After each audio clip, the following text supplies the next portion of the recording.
Sir మాకు నెల్లూరు, నేను RTC డ్రైవర్ని, రిటైర్డు, 66 సంవత్సరాలు సార్.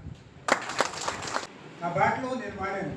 అంతకుముందు నాకు బీపీ, షుగరు, గుండెకి వచ్చి స్టెంట్ వేసి ఉంది. రిటైర్డ్ అయిన తర్వాత జాయింట్ పెయిన్స్ వచ్చాయి నాకు. మొత్తం అన్ని జాయింట్లు, నడువుతో సహా ఈ చేతులు అసలు పైకి లేసారు. నేను డాక్టర్ కాడకు పోతే, నువ్వు బండి తిప్పి తిప్పి నీ భుజాలు అడిగిపోయినాయి, గుంతల్లో కుదిమి నీ నడువులు పోయినాయి, నువ్వు 60 సంవత్సరాలు అయింది, అప్పటికి 60 ఏళ్ళు. అప్పుడు నేను హాస్పిటల్కి పోయినప్పుడు 60 ఏళ్ళేది కదా, ఇంక నువ్వు ఏం ఉపయోగిస్తావు పోవాలి అన్న. సరే నేను వచ్చి అదే ఉద్దేశంతో గమ్మునే ఉండేది, ఇంట్లో నుంచి కదిలేవాడిని కాదు, మంచంలోనే కొనుక్కొని ఉండేది, టీవీ చూసుకుంటా గమ్మున ఉండేది. మా ఆవిడ కూడా ఏందా నువ్వు గట్ట అయిపోయావు అంటే, ఏదన్నా తిరగలాలంటే నేను తిరగలేనమ్మా, నేను అసలు ఇంకా ఏం చేయలేను అనే ఉద్దేశంలో ఉన్నాను. ఆ బాటిల్ ఇచ్చిన తర్వాత, ఆ ఒక్క బాటిల్ వాడిన తర్వాత నాకు రిజల్ట్ వచ్చింది. తర్వాత చేతులు పైకి లేసాయి, ఫస్ట్ చేతులు పైకి లేసాయి. అక్కడి నుంచి వాడడం మొదలు పెట్టాను. నేను హాస్పిటల్కి ప్రతి నెల 8,000 రూపాయలు పెట్టేది. 8 టాబ్లెట్లు రోజు వేసుకునేది నేను. ఇప్పుడు ఒక్క టాబ్లెట్ కూడా వేసుకోను, టాబ్లెట్లు మొత్తం పక్కన పెట్టేది. నేను డ్యూటీలో ఉండగానే నాకు ఇంకో జబ్బు వచ్చింది, కంట్లో నీటి బొట్లు ఉన్నాయంట.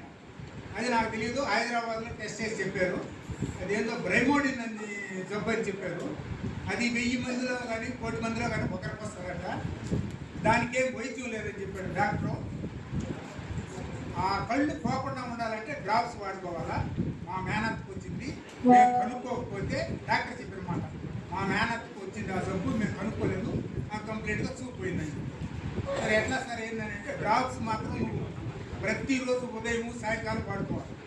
తర్వాత మళ్ళా పోయా, అయ్యా ఇంకేమన్నా ఉందా ఆప్షన్ అంటే, ఇంకేం లేదు, ఈ గుడ్డు తీసి మారవడం తప్ప ఇంక వేరే ఆప్షన్ లేదన్న. ఆ జబ్బు నాకు వచ్చి 15 సంవత్సరాలు అయింది. డ్యూటీలో ఉండగానే నేను లైన్కి పోకుండా మానేసి గ్యారేజ్లో డ్యూటీ చేయించుకున్నాను. గ్యారేజ్లో పార్కింగ్ చేసేది, లైన్కి పోలేను. నాకు ఎదురు లైట్ కంటి మీద కానీ పడిందంటే నాకు కన్ను కనిపించడం లేదు. ఎదురు లైట్ పొగలైనా సరే కరెక్ట్గా కానీ కంటి మీద కనబడితే కళ్ళు నల్లగా అయిపోతాయి, చూపే రాదు.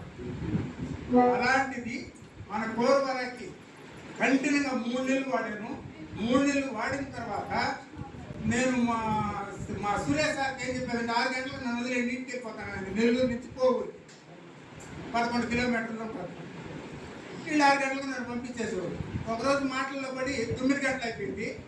ఆ రోజు నేను బండి తీసుకెళ్ళాను. మా సురేష్ సార్ ఉండి ఎట్లా చేయాలంటే, పోతాను సార్ చిన్నగా అని చెప్పాను. రవి గారు నన్ను వెనక కాపలా కాస్తా చిన్నగా బాగున్నాడు. చిన్నగా బావడం కాదు కదా, ఆయనకు దొరకకుండా వచ్చేసాడు కోవిడికి. ఏంటి ఏమంటే ఫాస్ట్గా వచ్చావు, ఏంటి ఏమన్నా అయితే ఏం కావాలన్నా, సార్ నా కళ్ళు బాగా కనపడుతున్నాయి, కళ్ళు ఒక్కగా ఉన్నాయి, దాని మీద వచ్చేసాను అని చెప్పి వెళ్ళిపోయాను. తెల్లారి మా సురేష్ సార్ కాడ పోయి మళ్ళీ అదే విషయం చెప్పాడు. ఆయన ముందు వెళ్ళిపోయాడు, నాకన్నా నువ్వేమో జాగ్రత్తగా ఉన్నా, ఆయన నన్ను వదిలేసేరాడు. ఏం చేయాలని మా సార్ అడిగాడు. సార్ ఇట్లా నాకు ఎదురుబడి వస్తూ ఉన్నా కూడా నాకేం ఇబ్బంది లేదు, నేను వెళ్ళిపోయాను.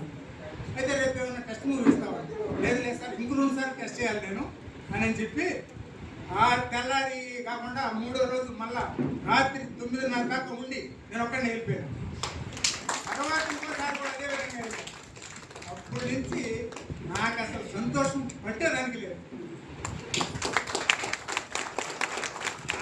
కూడా చెప్పలేనటువంటి విషయాన్ని మన కోరువరకి బయట పెట్టింది.